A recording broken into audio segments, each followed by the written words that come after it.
Well, good morning. Hey, thanks for being here, everybody. The room, I closed my eyes, turned around, the room kind of filled up. Well, kind of. Thanks for being here, everybody. And for those of you who are watching online, welcome to the Central Cast or listening online to the podcast. Welcome.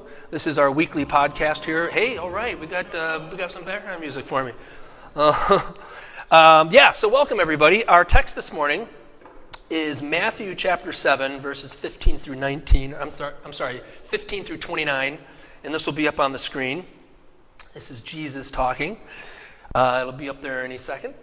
There it is. Beware of false prophets who come to you in sheep's clothing, but inwardly are ravenous wolves. You will know them by their fruits.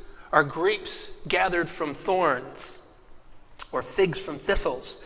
In the same way, every good tree bears good fruit, but the bad tree bears bad fruit. A good tree cannot bear bad fruit, nor can a bad tree bear good fruit. Every tree that does not bear good fruit is cut down and thrown into the fire. Thus you will know them by their fruits. Not everyone who says to me, Lord, Lord, will enter the kingdom of heaven, but only the one who does the will of my Father in heaven. On that day many will say to me, Lord, Lord, did we not prophesy in your name, and cast out demons in your name, and do many deeds of power in your name? Then I will declare to them, I never knew you. Go away from me, you evildoers. Everyone then who hears these words of mine and acts on them will be like a wise man who built his house on rock. The rain fell, the floods came, and the winds blew and beat on that house, but it did not fall, because it had been founded upon rock. And everyone who hears these words of mine and does not act on them will be like a foolish man who built his house on sand. The rain fell, and the floods came, and the winds blew against that house, and it fell, and great was its fall. Now when Jesus had finished these things, saying these things, the crowds were astounded at his teaching, for he had taught them as one having authority, and not as one of their scribes. The word of the Lord. There's three different allegories we find in this text. It's kind of a long text, but there's three different allegories present. There's the tree, there's the day of judgment, and then there is the house. And each one of these allegories, while different, is actually being used to say the same thing. Jesus is talking about, I believe, the difference between true and false belief, the difference between true and false faith, or true and false religion. The house that is built on solid rock stands, the house that's built on sand falls. A good tree bears good fruit, right? And a bad tree cannot bear good fruit, but bears bad fruit. And then, of course, the day of judgment, only those who do the will of God inherit the kingdom, we're told. Those who merely have outward signs of piety, who call Jesus Lord, and have, do mighty works of wonder in his name, these are not those who inherit the kingdom. Only those who do the will of God, we're told, which is, of course, righteousness and justice. You can imagine Jesus was saying all of these things because there was lots of confusion in his day about what true belief was, what it actually meant to be faithful to God, what it actually meant to practice religion.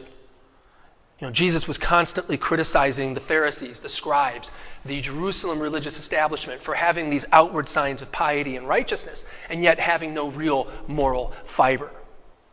That's what Jesus is talking about here.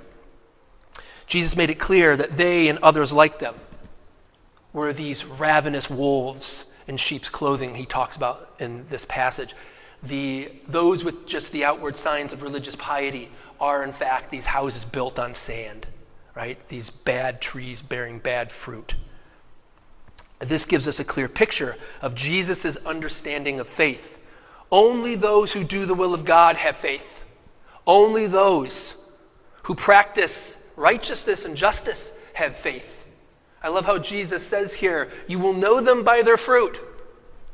Right? There's no mystery about who somebody is or who we really are. You will know them. You will know yourself by your fruit, the actions, what you produce in your life. There's no mystery. Jesus is saying faith lives in your actions, not in your head. You've heard me say that before, maybe. Faith lives in your actions, not in your head. We've been taught the opposite, that faith lives in our head, right? As a set of theological propositions we might emote certainty in, right? We might intellectually subscribe to or feel certain about regarding the supernatural or the Bible or whatever. No. Faith lives in your actions, not in your head. It's the fabric of your life. You will know them by their fruit. It's quite clear. Bad tree cannot produce good fruit, and vice versa. Jesus is trying to be very clear here about the difference between empty religious piety and true faith. And true faith for Jesus is simply this: justice, righteousness, embodying the Spirit of God in the way one lives in the world and in relationship to other people. This was faith to Jesus. He was quite clear about that.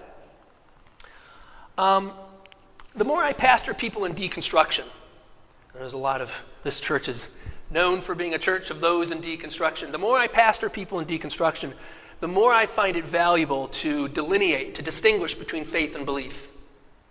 To be clear, those terms, faith and belief, are synonymous, right? We can use them interchangeably, and that's okay sometimes. But I think that it's quite useful, helpful, to distinguish between faith and belief. It's important for us to do this here because many of us come into a community like this one in a crisis of belief, meaning we were raised in the church, perhaps, conservative, evangelical, right? And we're not sure what to believe anymore. We no longer agree with what we were taught, but we're not sure what we believe anymore. And that's terrifying, and that's full of anxiety and often pain and a sense of loss and grief. And so we come into a radical church like this one, and we often don't know what we believe anymore. And I want to point out that a crisis of belief does not necessarily mean a crisis of faith.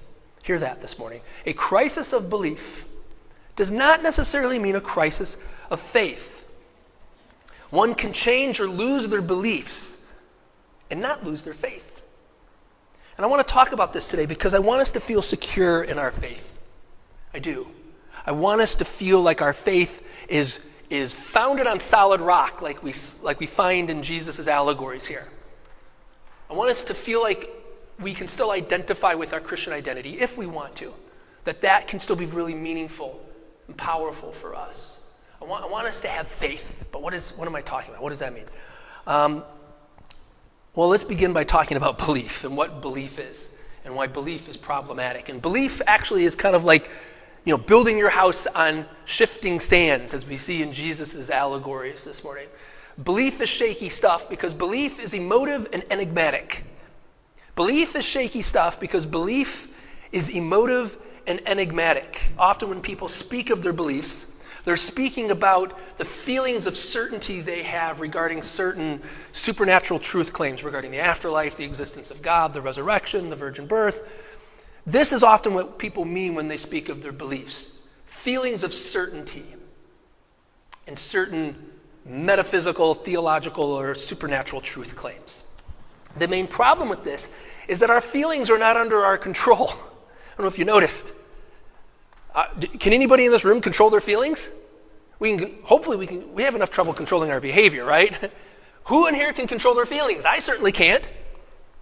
How we might feel from one moment to the next is sort of out of our control. I mean, even this morning, Bob's leading us in this contemplative, meditative time. You'll find that your mind wanders and your feelings will come and go, and it's sort of like you are immersed in these things and you don't control them. They're just, they hit you and they just kind of explode within you or something like that, right? And they come and go. Who can control their feelings?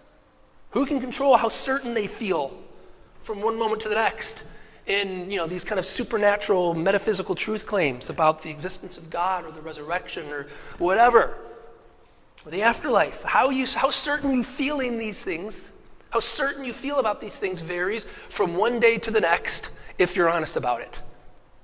And I do hope you're honest about it. And the fact that our beliefs are emotive and constantly in flux makes them enigmatic, which means they are a mystery often even to us. We often don't know or understand our true feelings, motives, and intent. We go to therapy quite often in order to explore our true feelings, and even in a clinical setting. If you've done therapy, you know how hard it is to actually try to understand how you actually feel, what you actually think. That's an extremely difficult thing to figure. You don't figure it out, actually, what you learn in therapy, right? Therapy is about getting set free from having to have it all worked out, perhaps. We are, to be quite clear, we are strangers to ourselves. We are, in fact, strangers to a great degree, even to ourselves. Have you ever lashed out at someone, kind of surprisingly, in anger, maybe a family member, maybe a spouse, and after you said something really or you behaved in a way that was angry, it's kind of surprised you and shocked you and them, and you say, I don't know where that came from. Anybody ever say that to somebody they love? Like, I don't know why I just did that. I don't know where that came from. And then upon deeper introspection, you discover that you've been harboring some anger, some resentment towards them about something in the past. And you didn't know that you were harboring that anger and resentment. But it just works its way out in your actions, right? It's a surprise even to you. This is how we are. This is how we live. Our feelings, our deep, deep feelings are often a mystery even to us. So we don't often really know what we believe because we are such complex beings. Belief is emotive and enigmatic. For this reason, Pete Rollins, a good friend of ours here, likes to say when he's asked, sometimes he's asked by an incredulous Christian, Peter, just tell me what you actually believe. I know you love philosophy and, getting all abstract. Just tell me what you actually believe. What do you actually believe, man? And he'll say, I believe I don't know what I believe. And now, of course, our first thought is that's an evasive answer. It's a cop-out. But it's not actually. That's actually a very clear and honest thing for him to say. Because belief, again, is emotive and enigmatic, and it is a function of the unconscious. And when we speak of our beliefs, we are not the only ones speaking. We are not the only ones speaking when we speak of our beliefs. It's often our anxiety talking, or our insecurities, or our trauma, or perhaps we're just parroting what our parents taught us, or our friends want us to believe, our parents and friends want us to believe. We say we believe in things because we often want to fit in, right? We don't want to be alienated or ostracized from the people close to us. This is often what's going on in our beliefs. This is where our beliefs exist. But again, we do this unconsciously. It's so important to understand that we have these beliefs and they function unconsciously for us. This is where they come from. We don't really know what we believe, why we believe what we do. And this goes for atheists as much as it does for theists.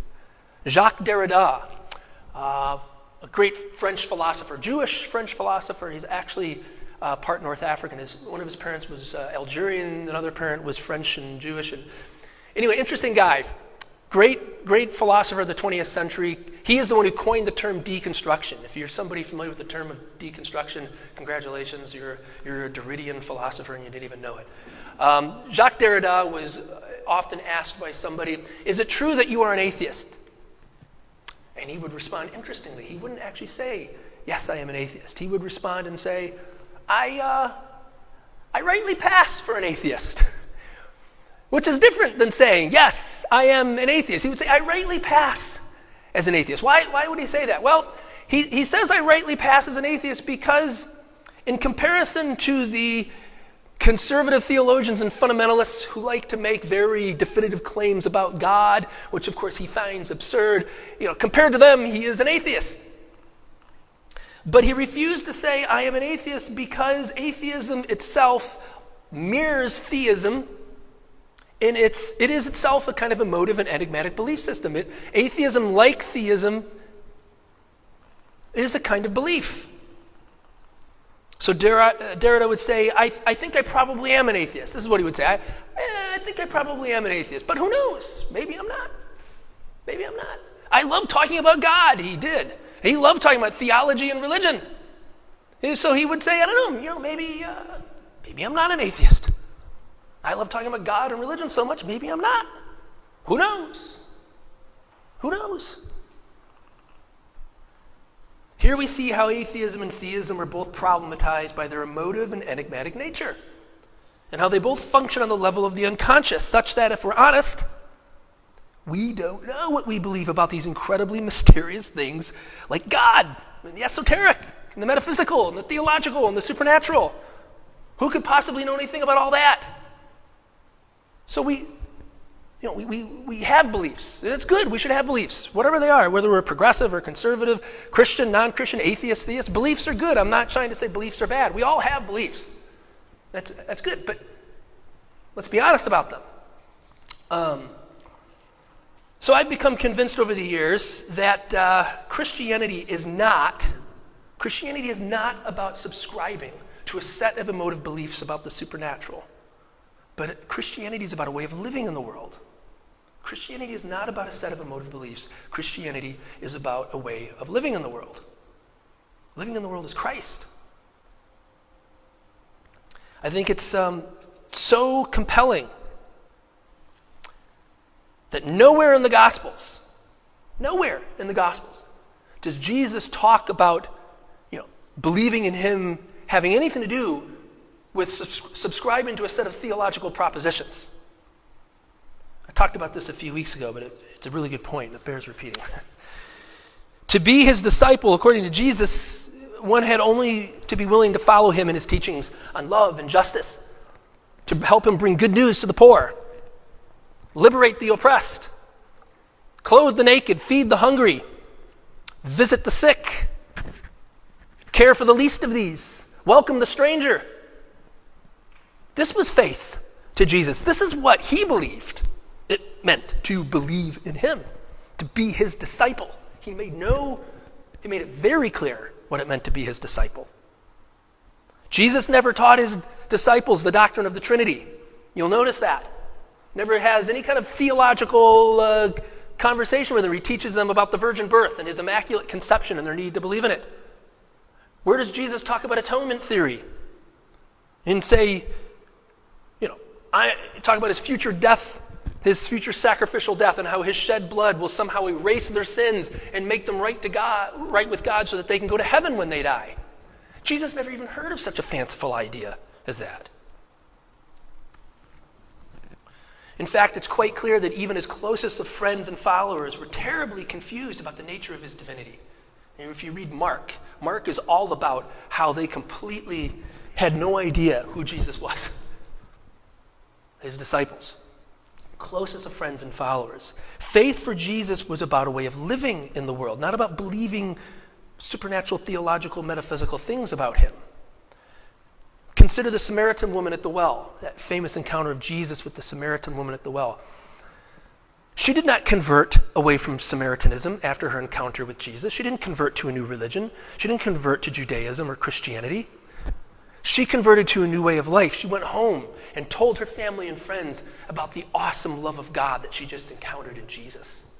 That was her conversion, not to a new religion. She remained a Samaritan. It was a conversion to a new way of life, not to a new religion. Or what of Zacchaeus, the famous wicked tax collector, who after hearing the teachings of Jesus decided to repay all the money he stole from people? No mention of a religious conversion, but a conversion to a new way of living in the world. This was faith. This is faith. Faith to Jesus. I think the most helpful definition of faith I've ever heard comes from this 20th century Christian philosopher, not Jacques Derrida, but Paul Tillich. And he said that faith can be summed up as this: faith is ultimate concern.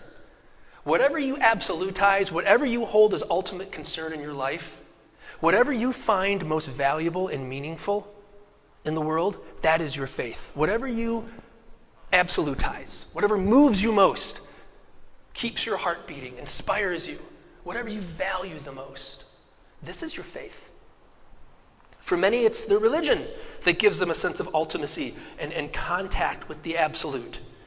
For others, it's the cause of social justice and fighting for equality. Right? And even these folks can still be religious and go to church. And church and their religious community and their scriptures are a technology that help them fight for social justice or to work for social justice, to care about love and justice most of all. The religion, the religious practice and the religious community becomes a technology that helps them organize for social justice and to talk about it and to care about it. But be very clear, their faith is in this, what they absolutize is the love, the justice, the equality, right? For others, what they absolutize might be their art. Perhaps you're a filmmaker or a writer, and that's what's most important to you. For others, it might be their relationships with their family or their children. This is what they absolutize, what they find ultimacy in, right? We all have certain things, and perhaps a few things in our life that we find a sense of ultimacy in. But whatever that is, this is our faith. Faith is whatever you hold as ultimate concern. This is a picture of faith. I'm reminded of an archaeologist from Syria a few years back who was beheaded by ISIS because he refused to tell them where he hid these priceless artifacts and treasures from the city of Palmyra. This archaeologist was in charge of, basically hiding all of these artifacts from ISIS because they would sell them on the black market and buy weapons with them. And this man, even under torture and the ultimate duress, refused to tell them where he hid this stuff because those artifacts meant the world to him. Now you would think, well, those are just some dusty old things. Why would he give up his life for that? And perhaps he was giving up his life because he didn't want ISIS to sell them on the black market and get more weapons and kill more people. But no matter how you look at it, this is what was absolute. This was worth his life. This was worth his very life. This is faith. Whatever you absolutize, whatever you find ultimacy in, this is your faith. So when I say that Christianity is profoundly meaningful to me, when I say that these scriptures, that like the one we read this morning, the story of Jesus, the teachings of Christ are profoundly meaningful and valuable to me. When I say church and what we do here is profoundly meaningful and valuable to me, this is a statement of faith. This is my faith. Notice that I make no mention of my emotive beliefs in the supernatural or the metaphysical. It's deeper than that. Faith is deeper than that. The faith I'm talking about is what we might call faith beyond belief, which has a double meaning, not just faith irrespective of whatever one believes or faith without belief, but faith is better than mere beliefs. To say faith, talk about faith beyond belief, is a faith that transcends, overshadows, and eclipses mere beliefs in the way that it can give us a deeper sense of joy and comfort and a sense of the absolute in our life. That's what I mean when I'm talking about faith beyond belief. That which gives us a sense of the absolute, a sense of ultimacy, profundity in our lives. Or think of it this way. Changing or losing your beliefs is one thing, but losing your faith is a whole other. If you change your beliefs from conservative Christianity to progressive Christianity, or let's say you exit Christianity entirely and you become a Buddhist, or let's say you become an atheist, in a way you've simply traded one set of beliefs for another. Your beliefs might have changed, but what you value, what you find meaning in, probably hasn't. Who you are at the core of your being probably hasn't changed. Your sense that there's something ineffably beautiful and meaningful and good about life, I bet that hasn't changed.